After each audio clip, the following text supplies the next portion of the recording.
second.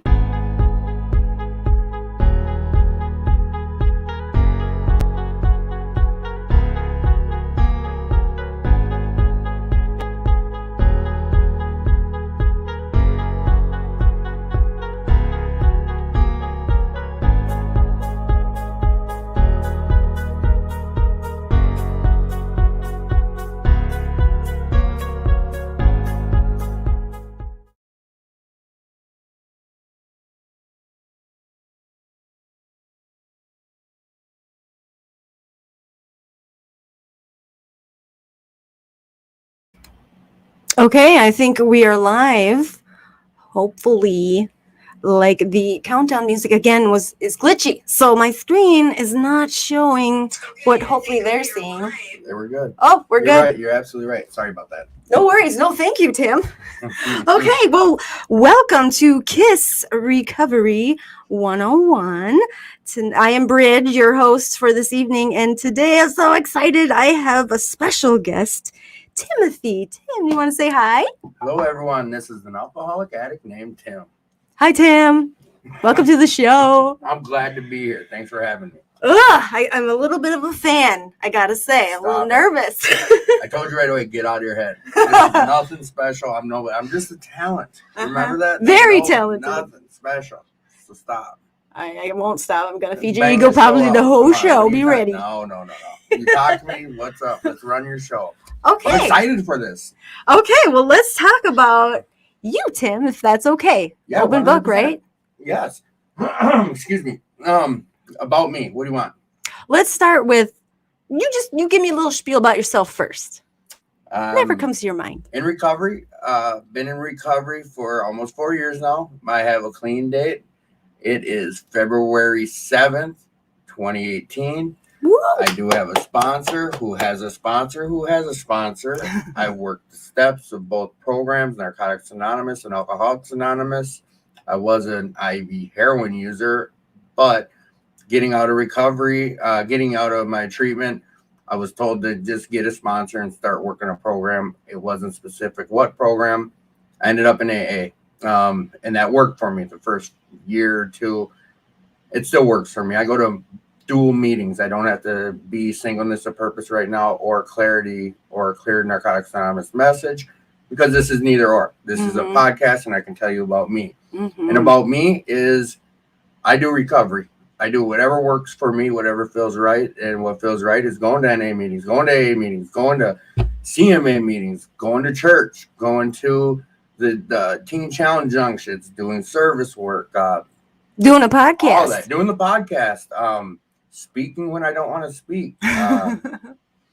Like, that's my story. My recovery, that's what it looks like. I've taken suggestions, and I still do today. Like, the podcast thing wasn't some master plan. Someone asked me on a Thursday night, hey, you want to do a podcast? The next day we started a podcast. Like, just the addict way, you know? Yeah. Quick fix, and we got it. And that was next week will be our year anniversary. What? It's been a year? Yeah. Okay. 52 shows this coming Friday. So what's the name of your podcast? You want to plug that up? Gratitude. Yeah. I have a link on there on my the Facebook. You know what? I apologize to anyone who ends up listening to this. That I am so far from technologically advanced, and you had to find it on my phone. The invite you sent me. Like, he handed me his cell phone. I was like, yes. Where's the? You just do it. You just said that link out. Okay. I don't know how long ago you sent me the link. But I've had the request on my phone for however long, which is not good because, like, on the podcast, I preach that, like, reach out to me if you're struggling. And then if someone were to reach out to me the way you did, I wouldn't have seen it for however long. So it's something I need to work on when it comes to technology, as that's the way the future goes now. But it's what it is. It's what I'm working on. But yeah, I go to meetings quite a bit. I do a lot of service work, podcasts. You do. I see you everywhere. I just do whatever I need to do to stay clean, to stay sober. Like, this is all new for me. I am not a guy who's been in and out of recovery my whole life. I mean, I don't know how much of my story you want to hear. I just told it at 2218 last night. Spoke at the Saturday night speaker jam deal. You did? So I didn't know that. and it was Phoenix NA who hosted that. But Okay. 2218 has a Saturday night speaker meeting every Saturday. 8 o'clock. And every third Saturday, the Narcotics Anonymous Phoenix NA hosts it, and they asked me to go speak. So I did. Didn't want to, but I had no reason to say no. So I did. But basically, like, I was raised right. I like to always say that. Like, I have a loving mother, a loving father who raised me to know right from wrong, and I just chose wrong all the time. Like, that was my choice. I knew when I was making those choices. I talk about this a lot. Like, the longer I stay in these rooms, the more grateful I am for what I have and what I had growing up. Like, I just assumed everyone had loving mother and fathers, and everyone was taught right from wrong. But I'm more and more, I learned that's not the case. So I'm more and more fortunate about the way I was brought up. Like, not everyone out there has a mom who cares and loves them unconditionally. Not everyone out there has a father that would work 24/7 for him to make sure there's clothes on my back and a roof over my head. Like, I didn't know that was not a common thing. So maybe I was sheltered. Maybe I was privileged. Call it what you will. But I'm able to recognize that now. I think about it, and that's what I shared a lot about last night. Unscripted, like, I didn't know what I was going to share about. I never do, like right now.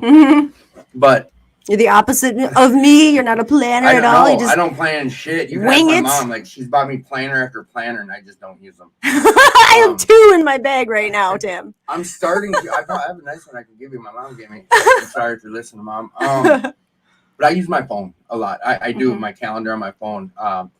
I have this new friend I've been hanging out with a lot lately, and she was like, "What's your week look like?" I was like, "Hang on, let me grab my phone because I don't remember, and I have something going on tomorrow. Like, how can I remember that?" But it's the things I got to learn how to do. So, that's my story. And I know we were talking about grief before this, but like, I was raised. I have a brother who's 2 years older than me, a brother who's like 8 years older than me. So like, all growing up, I had my best friend Adam, who was 2 years older than me, and like, then I got into recovery, and like right when I got my 9-month chip, he died. And like, that's why I was asking when you were talking about the 7 stages of grief. I was like, what are they? And the reason why I was asking was like, I always tell people, like, I made it through my brother's death unscathed. I always say it that way, but I think about him like, did I go through all 7 stages of grief like the second I heard about him dying? Because not affected. Like, sure, I'm affected, but like, it hasn't. Maybe I'm still stuck on stage 1, like 3 years later. I don't know. I don't need to. Well, we're gonna get into it a little bit tonight. All right, so then I won't jam too much on that, but that's my story. Yeah, I lived a good life until about 31, 32, and my story is no different than anyone else's. I found oxys, and that turned into heroin, and that turned into a terrible addiction. There's surgeries. I mean, there's anything I can blame it on, but I made bad choices of picking up and illegally using drugs, like over abusing drugs. I had addiction, like, it's bad. And I know it's something that's not going to go away. I got to work on it the rest of my life. You're not in denial about any things? I've heard enough. Like, I came into I say I used selfishly, meaning like, I used until I was done. Like, I know we need, at the end of the day, like, I hear people say, I had to quit for my kids or the courts. I mean, whatever gets you there. Like I said, there's multiple ways to the finish line. Whatever can get you into these rooms. And hopefully you get, they say buckle up because, just buckle up, because this recovery thing, it's like, it's amazing. But whatever gets you here, I'm glad you're here. At the end of the day, for me, it was like, I was using until I was done. Selfishly, I used until I was done. So, like, that's what happened. I ended up using, it was bad until I was about like 38. And then I went to detox. That's it. And that's where my story began. Was that the moment? Like, can you point out that moment when you're like, I'm done? Nope. I can't. People ask all the time. And last night I kind of went into that when I was telling my story. I was thinking about it. And like, there was a time right before I got clean, It was that I had a bunch of surgeries on my hand for I got staph infection, a real bad staph infection from carpal tunnel surgery, and I had like 30 something surgeries over a 2-year time. Wow. And I got to a point where I was good enough where I could go work a day, and I got this job done, and like I had this sense of accomplishment, first time in a long time. And I can't put my hand. I can't diagnose that feeling, but it felt good to do some work. Maybe it was because 2 years of not being able to work, whatever the case was. And that was like a month before I got clean. But I had the like clouding all your feelings with using and not feeling anything. I think that one moment where like I felt good about completing something, like was the start of me thinking maybe I should go get clean. I don't know. I still can't put my finger on it. Like I always had legal issues, and all my legal issues revolved around my use, whether it was alcohol or it was drugs. Other than that, like I don't know why I went to detox. I don't know why I went to inpatient. I knew the whole time, like I said, I was raised right from wrong. I knew I was choosing wrong for way too long. But selfishly, I liked it. Yeah. Someone said that the other day. I hear it all the time. Like my worst day clean's better than my best day high. For me, that's not true. It's just not. My story is like I got high for 10 years for a reason. Like it's not because it was all miserable. I enjoyed it. Like I'd be lying if that wasn't the case, but it got to a point where it just wasn't that anymore. So I got clean. I didn't know how to. I Googled it. I guess that's what you do nowadays. I didn't know anyone in recovery, so I Googled how to get clean, and it said go to detox. So that's what I did. Then I went inpatient. Then I went to outpatient. Then I started my life. Like that's how it just went. Like I didn't have a license, didn't have a vehicle, so I took the bus to meetings. I got rides from my mom and my dad as a 36-year-old adult, and went to a meeting every day of the week for the first year of my recovery. And then I kind of broke it down a little because I got a job. Like I went from taking the bus, riding my 10-speed. I bought a little moped. Then I got a little beater pickup truck. And now, fast forward, like I own 2 Harleys and a work vehicle. And I have money in the bank. Like it works if you work it. And I work it. Like I'm not anywhere where I need to be, but I'm at a point where like I can plan for things, not with a planner, of course, but it is what it is. Like I'm happy with my life today. Yeah. And it's because of recovery. You know, absolutely. I know without being here in recovery, I wouldn't have what I have. I'd probably be dead. I know that. Like I see the outcome. We did the math the other day. It was like 9 funerals I've been to, or 9 people in my circle that I started recovery with that are dead now from this disease. They went back out. Well, and that's the hard part. So, well, let me just back up. So with going to detox, do you think it helped? It seems to me like you were just action-based right away. And like with what K.I.S.S stands for, keep it simple, stupid. I think say that up front. Hey, it is what it is. Keep it simple, stupid. And I couldn't do that. So I stayed in my addiction for 17 years. And I'll say the same thing. Like, obviously, I wasn't doing what I was doing for 17 years because it was all bad. Right. You know? And I think today, where, you know, there might be a little bit of struggles or thoughts and stuff because there was a lot of good times and a lot of good things associated with use. Right. But so you pointed out, like, you didn't think about it. You just did the things. You did the action. I was on the tram on my way to go get some more heroin, and I took the green line out to St. Paul like daily. Whatever I did to get the money I needed to get. And you know what? At the end of the day, I was for that last year of use, I used so I won't get sick. Like that's heroin. Oh, yeah. I mean, my story is heroin and oxys and opiates. Like the opiate crisis is real. Oh yeah. Like it's real. And that's what it was for me. It's like for that last year of I chose to get high. I chose to use that drug so I wouldn't get sick. And that's how it went every day for a minimum a year. Because I didn't skip a day. Don't get it wrong. I didn't take a day off. I never took a day off. Even when I was locked up, I managed to find people in jail, whatever.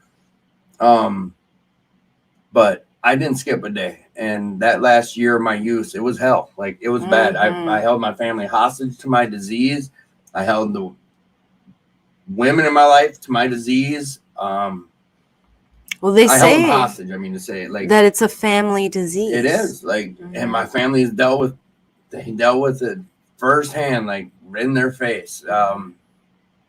Yeah, like I said, unfortunately, like my brother, he died from an overdose. I mean, they say it was a heart failure, but come on, it was from drugs, and it's terrible. Like, that's the reality of this disease. That's what happens. Like, you don't get a gold star for using the right way. You don't. You get a fucking casket or an urn, and it's not happy. But that wasn't even in my thoughts. Like, I don't know why. I hopped off at the Fairview exit and walked over. I got myself together and went over there, and I went to detox because I also knew, like, in detox, you detox. They get you through the withdrawals. Like, they do what it takes to make sure that I'm going to be safe going through this process. Like, people say Tim did it one and done because I only went to treatment once. I only went this and that once. That's hog shit. Like, I only went and got professional help once. I tried detoxing on my own multiple times in that last year. And that's dangerous. And I know with opiates and alcohol, you can die. That's when you can die from opiates. You don't die from withdrawals. Like benzos, yes, you could die. Oh, but it's miserable, and your body builds. You puke yourself. It's terrible. That tolerance, your body. I went through that, and I'm gonna tell you right now too. I didn't go through it because I was like, all right, I gotta stop. I went through it because I couldn't cop. I couldn't go find any more drugs, or I didn't have the means to get more drugs. So after 2 days of that misery, you're like, all right, I'm already 2 days in. Let's give it a whirl. That lasts maybe another 4 hours before I did whatever it took to go get my high again. So going into detox, like, it was almost one of those deals where, yes, in my mind, I was like, all right, I'm done. But also I had reservations. Like, all right, I'll go get cleaned up. And this always makes me laugh. Like, I would tell myself, I'm going to go get cleaned up, get right, so I'm not worried about withdrawals. And then I can just use the right way. Like, I'm going to just shoot right away on the weekends or just after work. And my head does this. Well, maybe just before work and after work. Well, maybe just before work and on lunch and after work and on the weekends. No control factors into that denials. Disease is for me. That's how it was. Like, and I knew what was out there. So, yeah, I went to detox. Call what you will. Like, yeah, I've always been this ADD, go guy. And, like, I still am today in recovery. I really am. My new friend, she's always kind of giving me shit about it. Not giving me shit about it, but she brings it up. Like, God, you're busy. You're always busy. You're always doing something. In my mind, I feel like there's more I can be doing. I'm mad there's not more time in the day. I'm the same way. I really am. Like, today, I was going to be over to her house at 4 o'clock. I didn't get there till like 10 after 5 because I'm busy doing this, that. Gotta go get this, get that, do this. It's what it is. Time management's poor. I think that's he's a planner. Pointed out to me too. That someone cared about me, but they're like, yeah, I think your time management's shit. Get a little volunteer assistant. Yeah, right. Seriously, they'll keep the planner for you. I'm not that. Shoot up a little verbal text. Hey, put this in my planner. Yeah, let me call my assistant real quick. Yeah, no. Voice message that it. Good for my ego. At all. I don't know, but a year doing the 2218 attitude for gratitude. Yeah, I mean, I found that via Elena posting it, and I checked it out. And A, I love that it was local.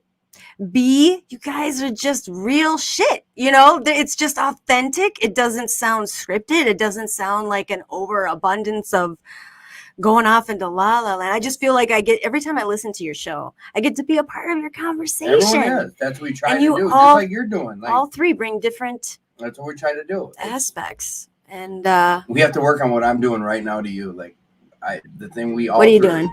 Cutting you off. And there's our first alarm. Boom. See, that's how I stay. Like, I'm organized. See, yeah, you are. So let's check. Oh, we got a lot. I think this is you, Tim.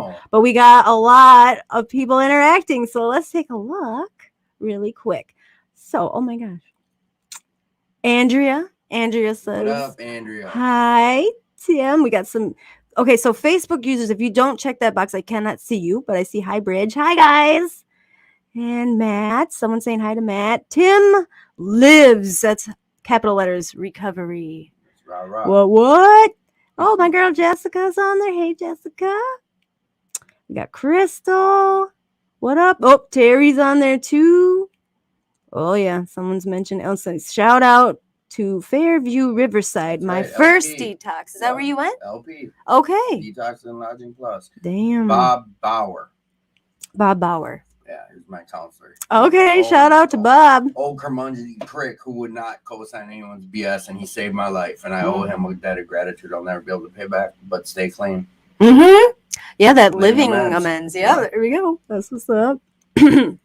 Okay, so thank you for everyone who's hopped on. Yes, keep interacting, and definitely any questions, any comments. We're gonna keep checking you guys out and keeping you in the show. But Tim, you're aware there's 2 segments. Yeah. I like to keep consistent, just something to rely on. Drop it on me. You guys have your so when I listen to your show, I'm just gonna keep feeding your ego here. Just take it or leave it. But things that I look forward to is like the well, you recently have your tidbits. Yes. Timothy. Alena has. I love them though. And Alena has her self-care, which is wonderful. And then we're gonna also have an ending.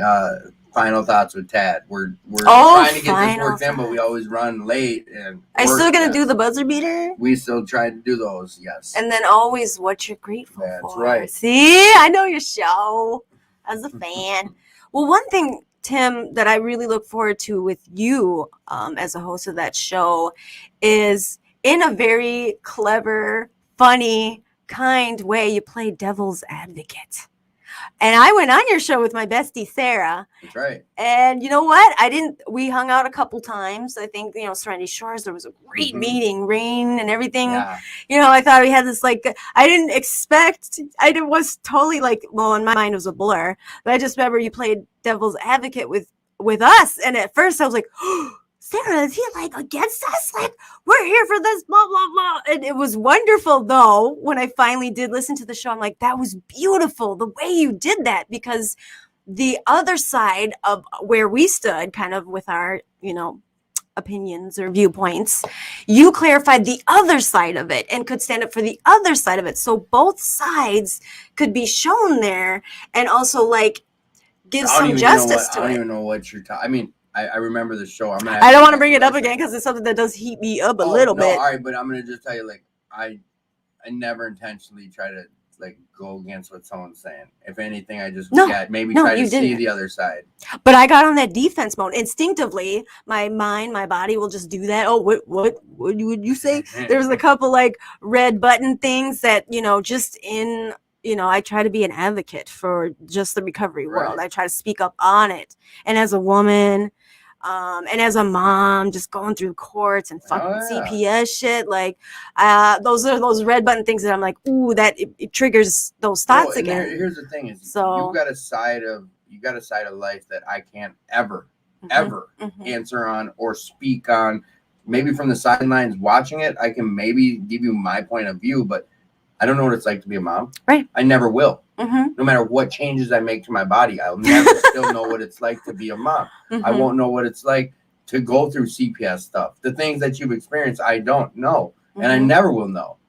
So the best I can do is dig at you for some questions. Well, yeah, there's a whole half of the world that will never know that. So I'm really glad that you came in and brought that awareness and acceptance. Thank you. It's wonderful. Yeah, so I love that. That's kind of my little you are feeding my ego. You're the devil's advocate. Yeah. I didn't know I was doing that, but thank you. Yes. So so I try to keep it to about an hour. If we go over, it's fine. People can click it off, turn off the phones. No, we could probably pick up on that a little bit. Let's jump in. Perfect. Yes, so we are gonna hit on the grief recovery. Yeah. And I love that you already talked about that you've lost 9 people. So we have. Recovery has. We have. The world has. I will, yes, I can go down that road too. So the conflicting thing is when I finally found this family of recovery, I never had a family growing up. So I've made these connections, and within my circles, these people I love unconditionally. I never had that before my children. I never loved anyone like that. Right. And these people loved me first and foremost, but then they continually support and love me, and we give that back and forth. It's just this beautiful family. The double-edged sword to it is I've lost more people close to me in my life since I've made these connections. It's heartbreaking. And so on the same side, that's a reason why I do this live stuff and recorded stuff, because it needs to be talked about. That's the only way to break the stigma, not only on recovery, but also on mental health, mental, illness. I don't even like that, illness word. It's mental Right. health, just checking in on yourself. Right. That stigma for so many years, I wouldn't go get help because it was so shameful. I felt 100%. embarrassed. People would have all these opinions and judgments around me. So I felt I had to hide so much of my shit. How can I get healthy if I'm not being truthful because I'm so worried about what everybody else is going to think of me? So it took me a lot of years to let go. Oh yeah. I'm So. still working on that. Oh, absolutely. I want to tell you I'll let go, but I'm still pondering it, and it's festering in my head. And on the death thing, man, my friend Derek, who is like Andrea, she's hopped on. I know Derek works at 4 a.m, so I doubt he was able to get on. But someone I really respect in recovery is this guy K.I.S.S. And I know it was someone who told him this, but he regurgitated it to me, and now I'm gonna regurgitate it. It was about when you get into recovery. Someone told him you go buy a really nice suit for a woman, get a really nice dress, something really nice, because your life's gonna change. You're gonna start moving forward in life. You're gonna get jobs, and you're gonna need to dress up for a job interview. So you got to have something nice to wear. Yeah. And he's like, the longer in these rooms, the more funerals you're gonna go to. So you need to have a nice suit to wear to a funeral. Yes. And if you decide to go back out, they'll have something nice to bury you in. Wow. Damn. That's it, but it's what it is. That is real. The longer we're here, the more we see that come to fruition. And it's sad, but it is what it is. Well, and absolutely. And so let's just get into some fun facts. Well, not fun facts. Sorry, that was a terrible way to put it. Let's get into the facts. Again, I'm going to be like, what? Yeah, of grief. Because a lot of people think grief is just based on death, but grief is actually any type of loss. Yeah. It could be a breakup. It could be a divorce. I had a woman that called, so I work for Minnesota Recovery Connection right now, and I'm working that telephone recovery support, and I've had multiple calls now on just grief. And one of the women, she was like, I've called different offices and therapists, and they don't want to help me because it's not a death, but her husband, she was married to for 28 years. Of course she's going to grieve over that. And of course she needs to talk about that and get some, help on that. But it could be a job loss, losing your job that you've had for a long time. I mean, COVID opened up a whole shit can of worms of grief, or loss of a home suddenly. Maybe you were attached to a home that you were, had for many years. A pet is a big one. Yeah. I know some people have these dogs or cats that are they're like children. Yes, and they're family members. Emotional support. Yes. Like some people, their animals are their lives. My brother he had it tattooed on his arm. When he moved to Montana, that was his travel buddy. This little dumbass Rottweiler, shit all over. But that was his best friend. Yeah. Like when he was gone, he ran out on the road, got ran over. It might fuck my brother up for a long time. Like there's grief all over. Absolutely. And yes. Yeah, it's mental awareness, man. It's real. And being able to recognize it. So there's a book I'm just going to talk about. So I actually have a grief recovery sponsor. That's the label that he has. But I have my regular sponsor, my step sponsor, Marcy. But then I have Wally, who's my grief recovery sponsor. And we work through the grief recovery handbook, which is fantastic. So I have really deep rooted trauma. And he really helps me work on. Well, I got one off my list that I couldn't even put on my list for years. My sister was a hard one. He got me through that. I still have 2 more that we're working on. You'll work on it. One of the assignments in the book, which is great. Well, you first do a first timeline of your grief. So just laying that out was fantastic. My first encounter with grief was losing my grandpa. Right. I started having a lot of depression and just symptoms right away. It went on to things like losing my dog. Yeah. She was my best friend. She slept with me every night. She protected me against, all kinds of things. So laying that out, but I definitely encourage you to go through any kind of grief to that, magnitude with someone. It doesn't have to be a professional necessarily, depending on where you're at, but with someone. So this book is wonderful. So let's talk about the 7 emotional stages of grief. Okay. One of the callers, he was expressing that he had lost a friend to suicide and he was doing the bargaining thing. And I said, okay, well, I just want to prepare you. Get ready because you're going to get angry. Yep. Anger is not something someone can necessarily expect. So here they are. Number 1. The first stage is denial or shock, right? I can pick up on that. I know losing my friend Natasha, coworker, like that's what I have tattooed on my neck. This is for her. It's birds, and down here's the ribbon. Keep your shirt on. A flash of Tim over here. Listen, really? But if you look up here, it's a heart, but it's the semicolon. Because I want anyone who sees that, who knows anything about suicide awareness, maybe that might trigger them to say, hey, I want to talk to you about that. Right. I got that because I lost her. Literally, it was so sudden and shocking. I didn't believe it. I thought, no, it was a car accident, or no. The last time I saw her with her beautiful blue eyes staring at me, it was a Friday. She was going to go have a great weekend. We were smiling. We said goodbye. And when Monday, they came in and said that she was gone, it was just shock and denial. So number 2, anger. Right. Oh, that's a big one. That one can prolong for a long time. And it can cause more problems. Oh, absolutely. Because people act out on their anger. I used to do it. Like you act out on these things. Well, and for me, substance use, a lot of these stages, I didn't want to feel any of these things. Of course. I didn't want to feel shit. A couple cocktails. I wanted to escape. Boom. Don't have to worry about it. Right. So that's why I think a lot of my grief prolonged for so long. Number 3, bargaining. So do you want to, you said you know a bit about bargaining. Do you want to talk about it? I hear bargaining, I think, well, anything. Take me instead of him. If I could have only done this instead of. Yep, the what ifs. Shit like that. To me, that's bargaining. I don't know if it's the legit answer. You know what? And I should have brought this up right away is when we were talking about, the loss of or whatever. But like another one is grieving over a drug of choice. Yeah. Losing that. Like that's what I knew for 10 years. It's what you knew for 17. Right. Like, I can never do that again. No, exactly. Andrea said that. Like she messaged on Facebook about that. And that's real. Like I had no one left in my life. I had none of my friends. I had friends there, but they knew better than to be in my life at the time. And I've reconnected with a lot of them. My buddy Ron, like we're tight as we were before my use got real bad. But all I had left was my use. Like, and that drug, like that becomes your everything. And then all of a sudden it's gone. Yeah. Like, I understand what Andrea was saying. Like, yeah, we grieve over that. But the bargaining thing, I did that shit. I still do it in my head over things that happened 2 years ago. Well, yeah, and all it does is postpone the sadness. Let's run through these because, we got a lot of interactions today. So 4 is guilt. 5 is depression or sadness.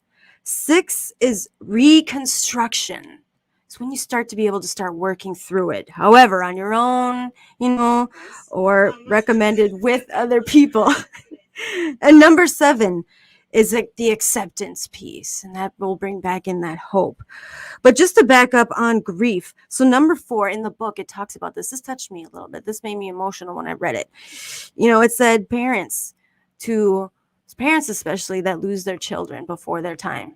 That is huge. This wasn't designed where parents bury their children, and it's not supposed to happen. That is my biggest fear in life, Tim. You can't live life that way, though. You can't live life in fear. No. Like, you can do whatever you want. I'm sorry for telling you what you should and shouldn't. No, you're right, though. From what I see, but I don't know what I would do. No, of course. I don't know. Like, that's like my biggest fucking and fear. I can tell you firsthand, my nightmare. Watching a mom deal with it, it's not pretty. It's just not. And it sucks because there's no from what I've seen, there's no right way to grieve. There's no wrong way to grieve. Right. Like, you're going to grieve whatever way you're going to grieve. And for the outside world to tell you you're doing that wrong or you got to do it this way, to me, they can catch my middle finger. Right. I watch my mom grieve daily over it. And Fridays are no fun because it happened on a Friday. Like, I mean, I don't mean it like that. What I'm saying is this thing was not set up for parents to bury their children. I can only imagine what, if I was a parent, that'd be one of my biggest fears in the whole wide world. Yes. And I have a couple friends that have in the rooms expressed that they've lost a child, and that immediately makes me cry because I cannot, even imagining that is devastating to me. But the biggest thing in the book that helped me understand things a little better is instead, so what parents or anyone who loses, something like guilt is where they will get stuck in. Guilt is what can make that sadness or use, all that shit gets prolonged on guilt. And what they talk about in the book, I really recommend getting this book. Let me see who the authors are. I'll mention that in a minute. But the biggest thing was change that guilt word into grief. Okay? Because what they state in the book, it's something like,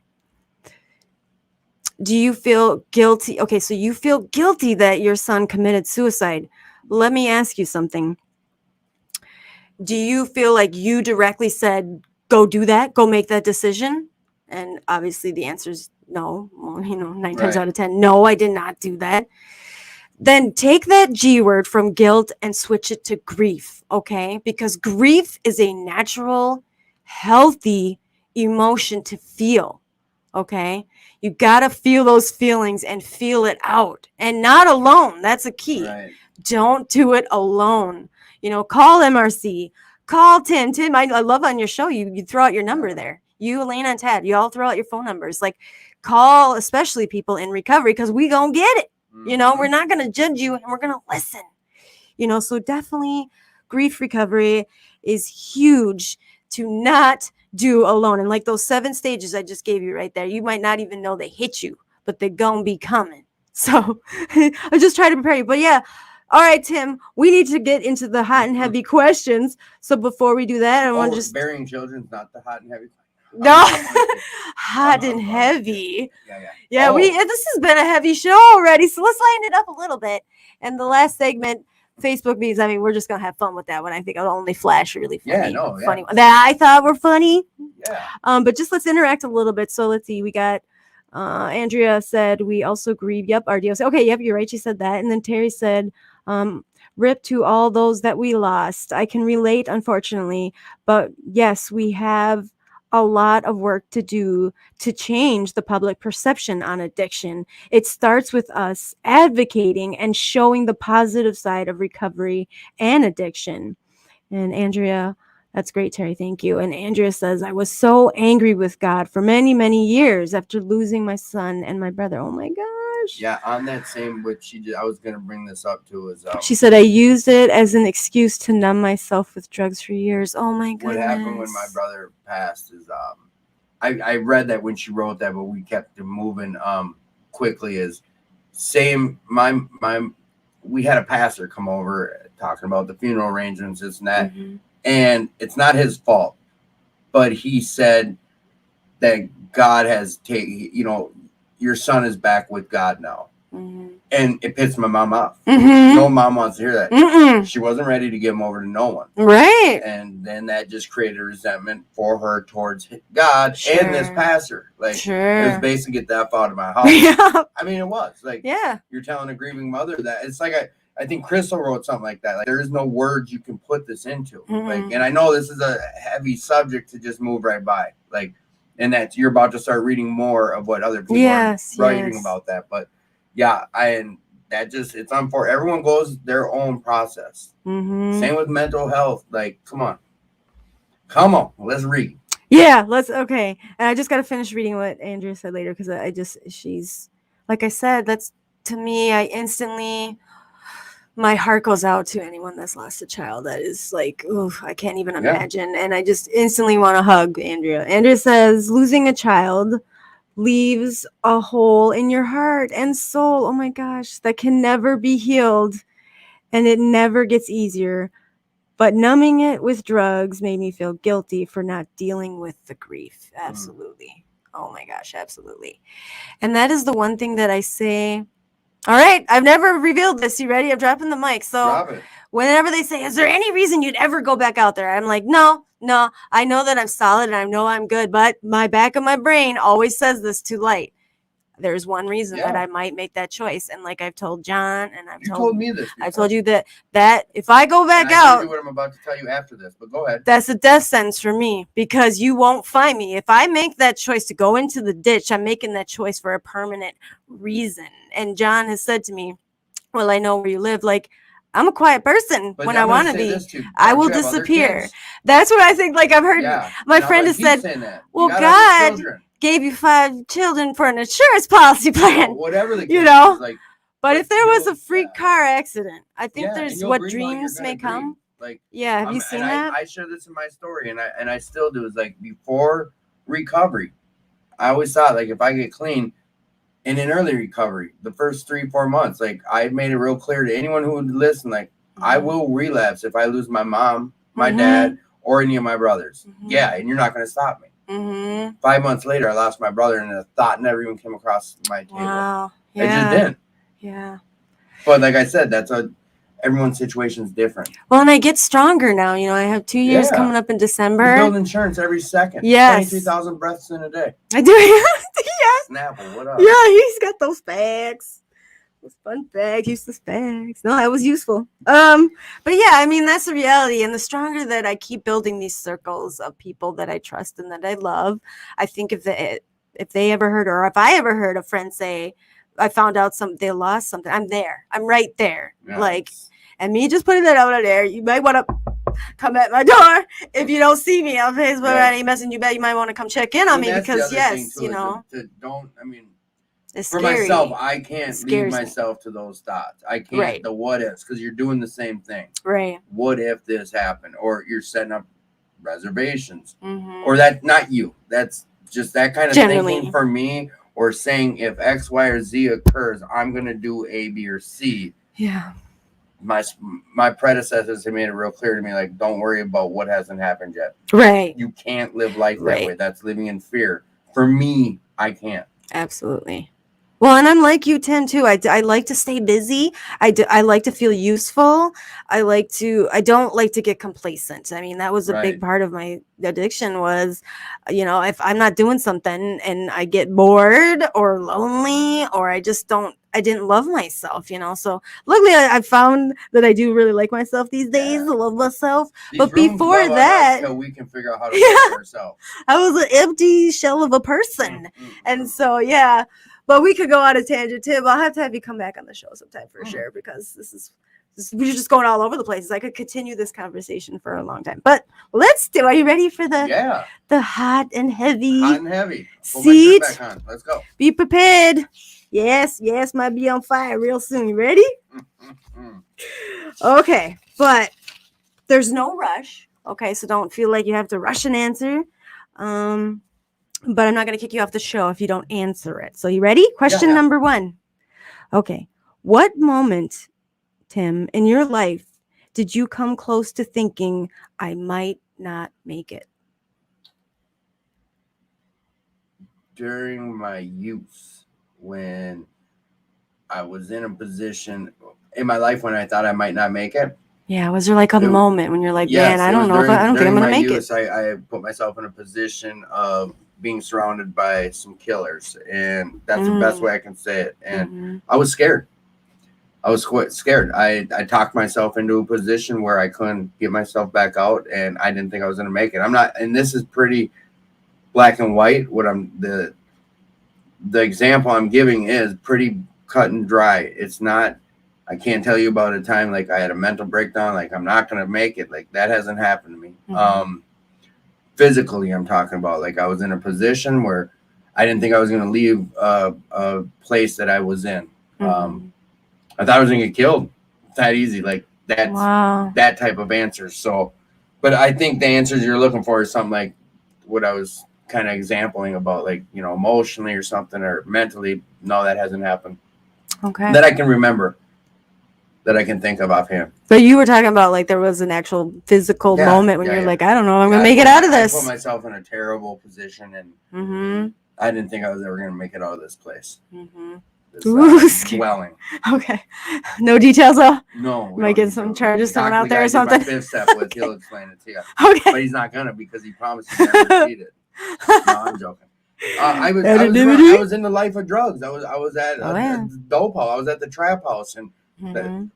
people came in, and there was felonies being committed and Mhm. physical harm to people, and I didn't think I was leaving that place, but Sure. I made it out. I'm here. I'm glad you're here, Tim. Mm. So glad. And here's the mess up thing is this is like 3 years before I stopped, so I Oh. still kept going for Sure. 3 years. The disease is real. Oh, yeah. Absolutely. All right. Question number 2. Is there someone you had to part ways with and do not see yourself allowing them back in your life? I think the answer you're looking for is still going to be different than what I'm going to answer, but I'm not looking for any answer. I would say It's it whatever you definitely like got. the dope man, like shit like that. Like Mhm. I 86'd everyone out of my life for my use, Mhm. inadvertently or in their face. Like that's what my life turned into. I had a very great woman in my life. She had a little kid who was calling me dad, and Mhm. probably the best thing in my life. And I did everything I could in my power to make her leave me so I would have the freedom of my use. Mm. And I was successful at it. Mhm. Shit like Yeah. that. Like, Yeah. that's, and like the question, read that again. Read it again. So, is there someone that you had to part ways with Okay, you can for stop. whatever reason? I didn't have to part ways with that situation, but like I pushed them out of my life that would never come back in my life. That's just I burnt a bridge. Mm. But that's not what you're asking. That I had to push out.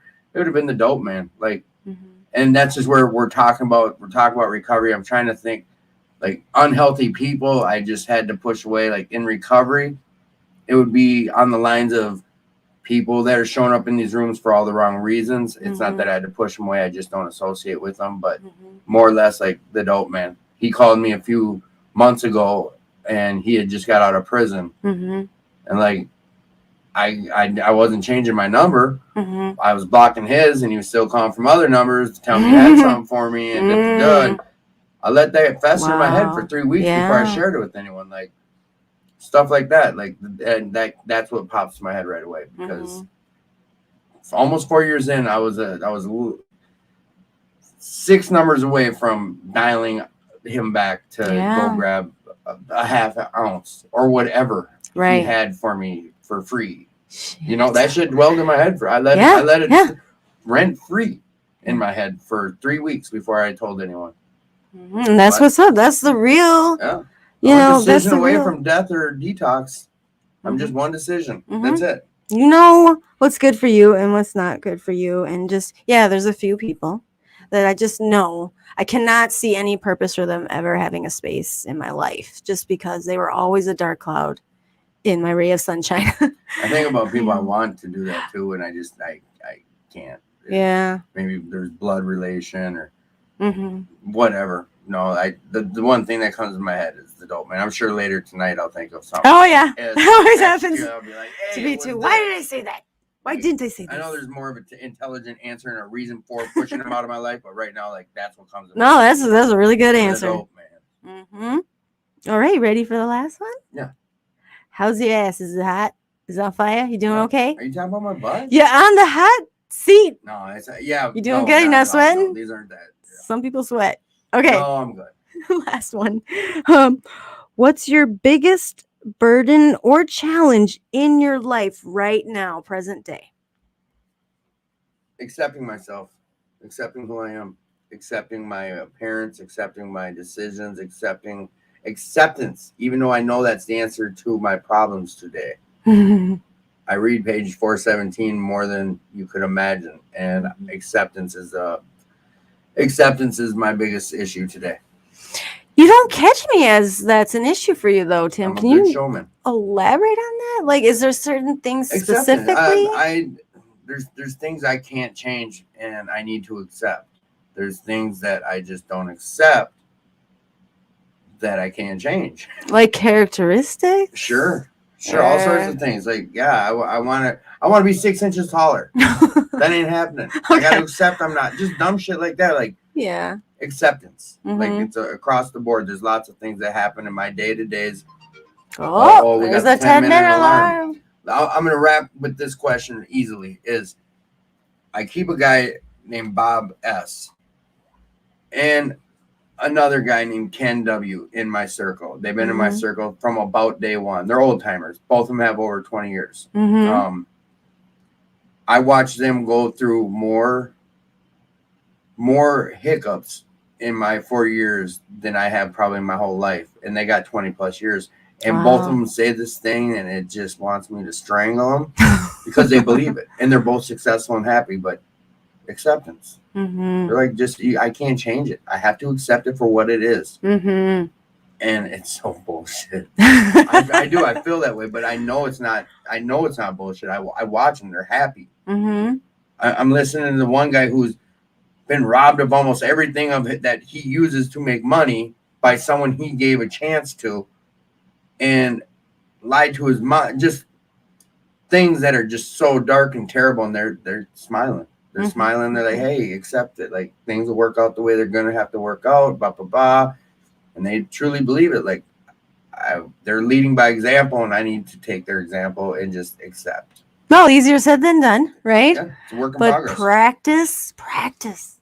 Yes, and we're not perfect. This is all about progress. Okay, so let's take a look again, just to some more interactions, and then just because of time, we'll jump into the live Facebook memes. Yeah. That's kind of a... I'm still not sure what that is, but we'll figure it out. Yeah, I just made it up, and I like it. It's basically at night. One of my just thrills at night is to look at all the funny Facebook memes that are out there to laugh, and just and some of them are just thanks. Laughter to me. I mean, there's so much out there, and what's up. Yeah, but it's nice to share it with someone live. Yes. And so, like Facebook, you're gonna either thumbs up or heart or laugh emoji, and also comment. So you get to share my thrills today. Good. Okay, so keep it simple, stupid. Yeah, just try to keep it simple though. Try not to think about it too much. So let's see out there. I saw a Facebook user said, really proud of you, and for you to come and say, I can't say it enough. Oh, Bridge. Let's see, Bridge. I'll be searching ditches. Oh, I wish I could see who said that. I'm gonna search in the ditches. I'm gonna be searching the ditches. That's hilarious. Oh man, I told on myself. See, that's one of the things I do is I tell on myself. Yeah. Yes. Even if it's just a thought. Yep. Yeah. Okay. Because then it gets it out of my head. Because like you said, in my head. Pain lesson, girl. Yes. Like these little one-liners all true. Okay, one person said, I said if my parents died, I wouldn't shame their memory by picking up. And I got out there again when I laid the last to rest. Ooh, yeah. And I've heard that. Like, you want to really do that to the memory of your child. They for some reason have to leave this earth, and now you're gonna go use over that? Right. Oh. And it is what it is. Like I said, I am nobody to tell you how to react to something. That is not our place. But as the human I am, I want to. Well, yeah. Well, and then I think the biggest piece I hear in the rooms now is people saying, losing loved ones, losing those people, is now we can fucking show up, right, clear-headed, and actually be there for people. That's the one thing I share about. I lost my brother, and instead of making it about me, I got to be there for a grieving mom. Yeah. Biggest gift in the world this program's given me. And I'll never forget that. So, but again, the book, it's called The Grief Recovery Handbook, John W. James and Russell Friedman, I believe. Okay, you ready for Facebook? Yeah, I want to see some stuff. So I'm going to flash you one at a time. Don't flash me. Don't touch my phone, Tim. Okay, you can't be flashing ahead. We're going to do this one-on-one. You ready? Yes. Okay, so let me just pull it up. I used to print them out, and then my broke I can't get no more ink. So we're just going to do it right from my phone. But I picked the best ones, I thought, off the top of my head. Now, wait. Before you show me, what am I supposed to do? So, like Facebook, when a meme pops up. Oh, give you my response? A reaction and a comment if you feel enough for it. You don't have to necessarily have one. But these ones I had whatever reaction for whatever reason. You ready? Oh, my gosh. These are my favorite. I'm already starting to laugh. All right, here's the first one. So describe the picture first and then read it. When you're single and miss sleeping next to a piece of shit. You have to describe the picture first. Oh, it's this girl. It's a lady in her jammies with one of those little shit emoji pillows. A poop emoji next to her. Touch your screen. Right.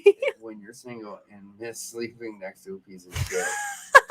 Yeah, it's funny. It's like pajamas. It's a lady sleeping in her jammies with the little shit emoji. The poop emoji. Like on her person.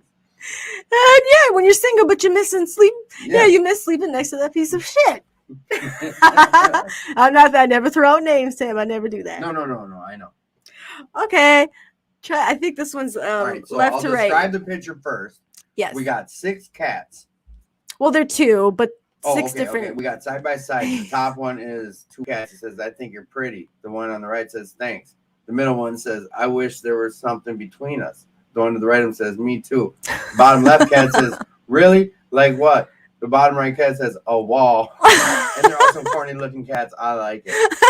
And I am not a cat person. That's a good I know, I'm not either, but I love cat people that love their cats, so I'd like to do that. But the thing is, it's kind of like, for me, I think I like this because it's like an interaction. I'm kind of antisocial sometimes, and I'm on this whole I'm dating myself thing. So I'm kind of like, I come off as angry. But yeah, I think you're pretty. Thanks. I wish there was something between us. Me too.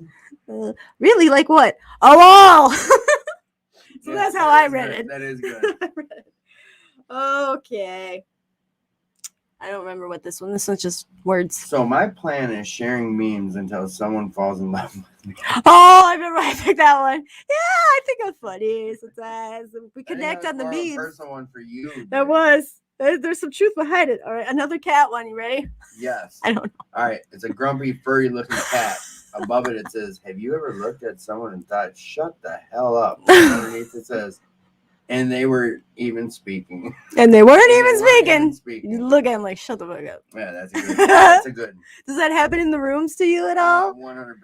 There's certain people I'm like, shut your face. Shut your face up. Exactly. They're not talking. They're not even looking at me because I don't like you. Oh, here we go. Right, more words. My reading skills.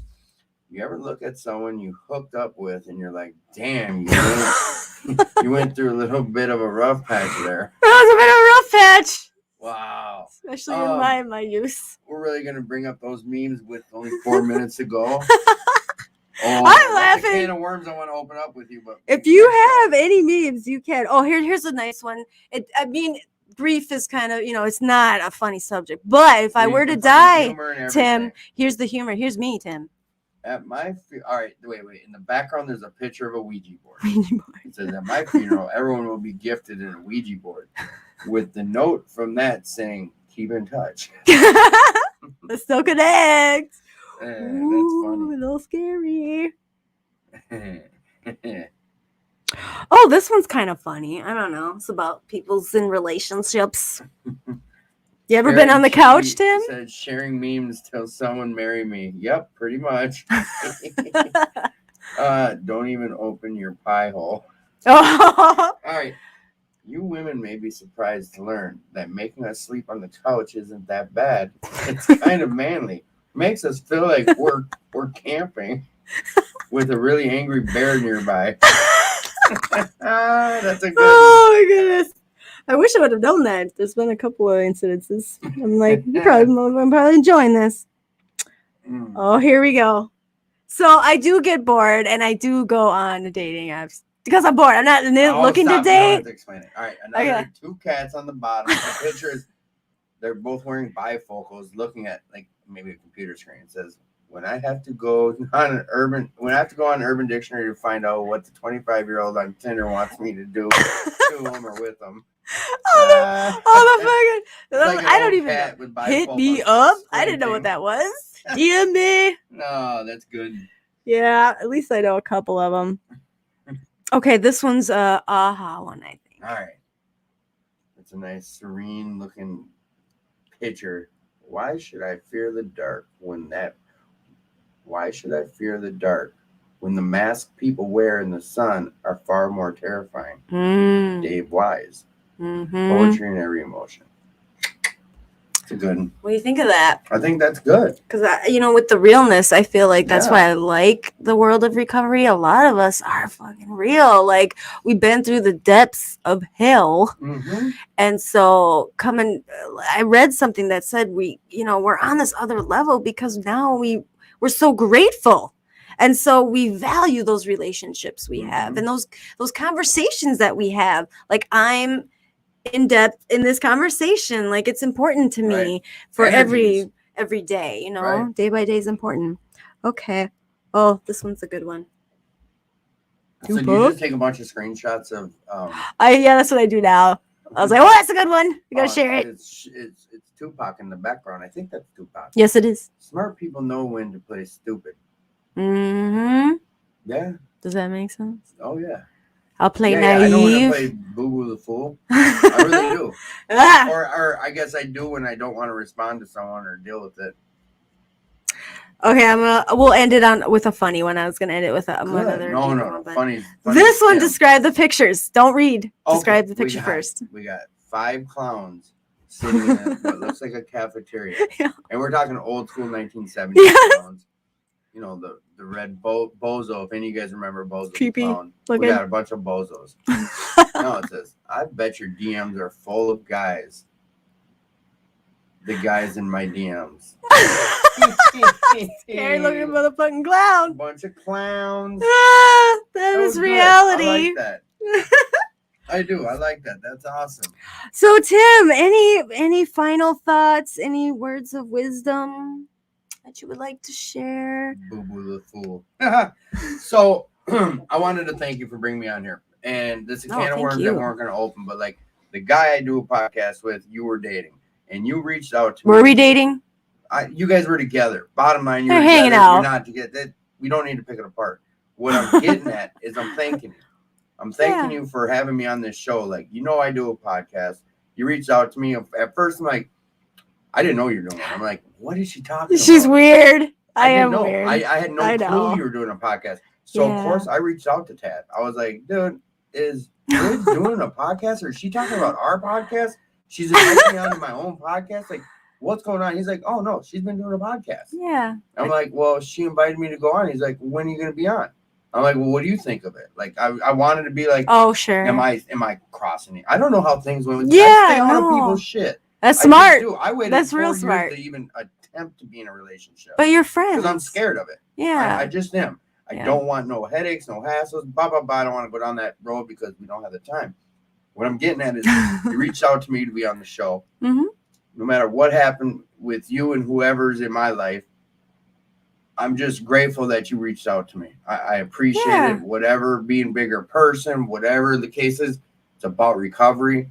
As long as that comes first, like, I'm happy. And I'm just grateful that you were able to see past whatever's going on.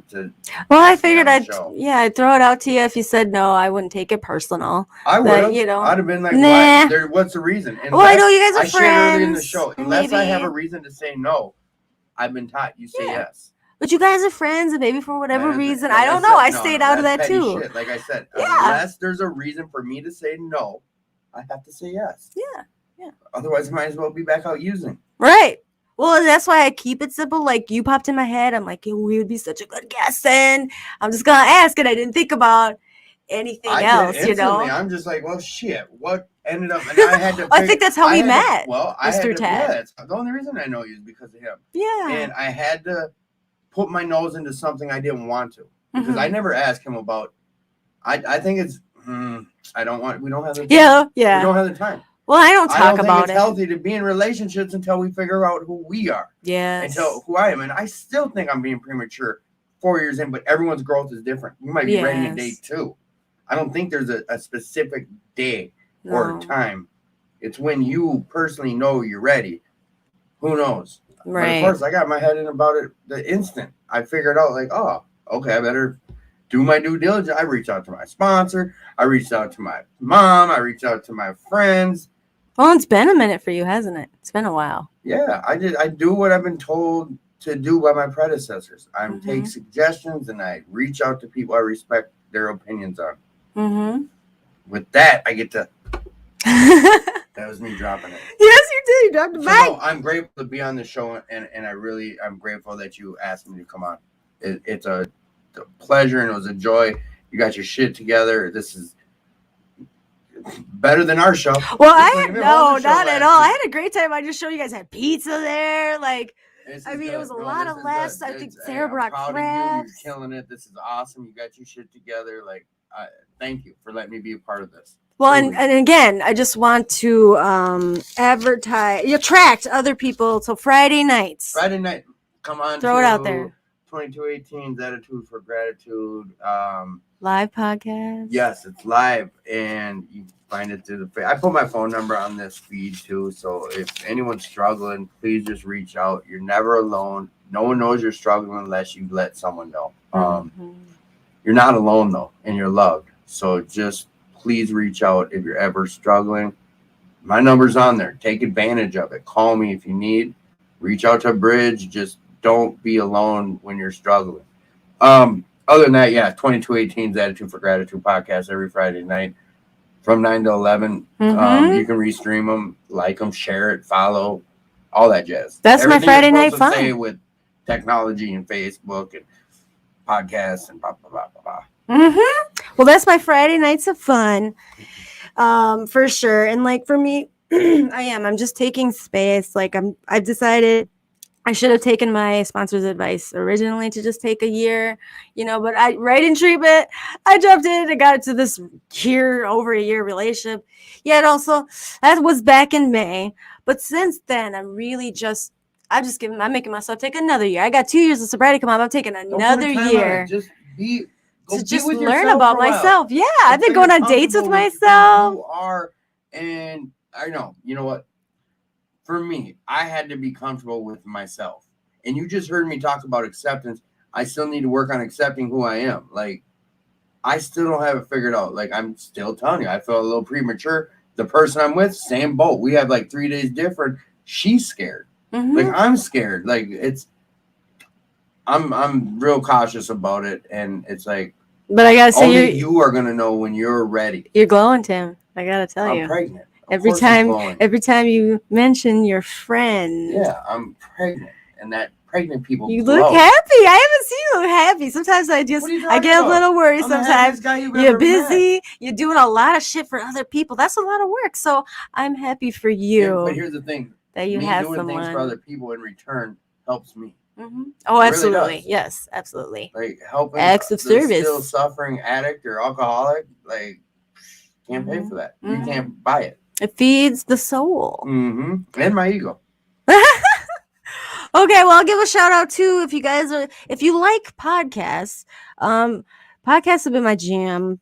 That's where I go to. Lots of good ones out there, but no, for sure, 2218 Attitude for Gratitude. Also, though, I wanted to tell you guys, if you want to hear me, I'm really nervous. Recovery Cafe Frogtown. So radio station WFNU 94.1 FM. They're in Frogtown. I grew up over there. Yeah. I went to Jackson Elementary. Oh yeah. And I'm going to be on their show as a guest the Sunday coming up now, a week from today, 1:00. Oh, I'm so excited though. I get to pick 5 songs.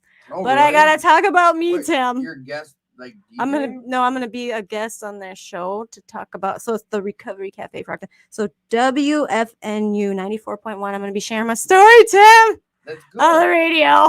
Oh, why you seem so nervous? Don't be. Oh, that's awesome. I don't mind sharing my story in treatment centers. That was my people. That's my people's. Oh yeah. To the public normies, kind of scares me a little bit. So the more recovery folk in that room would listen in and just give me the support. So I would really appreciate it. But I'm just gonna wing it. I'm just excited about the songs part. At least, no matter how much I muck it up, if I have 5 great songs, I can let it go. I can accept that. Yeah, whatever happens. All right, Tim. Should we say goodnight to the listeners? Yes. Thank you, listeners. Yes. It's been great. I literally my cheeks hurt because I've been smiling so much this whole time, Tim. That's a good sign. You look like you should come back. I'm glowing. You are. That lady's a lucky lady. You know what? I'm gonna hijack you for this show for a second. Just you're not alone and you are loved. Anyone listening, just please reach out if you're struggling. Like you're worthwhile. Please don't wallow in your shit. just reach out to someone, anyone. Yes. Helplines. She's part of Minnesota Recovery Connection. There's Right in St. Paul. suicide hotline. There's Mm-hmm. just don't be alone through your struggles. Mm-hmm. And other than Absolutely, that, Tim. thank you again, Bridge, for having me on your show. I really Thank you, appreciate it. Tim. Yes, thank you, everybody. Have a good night, and let's end the broadcast. Rah rah. Boop.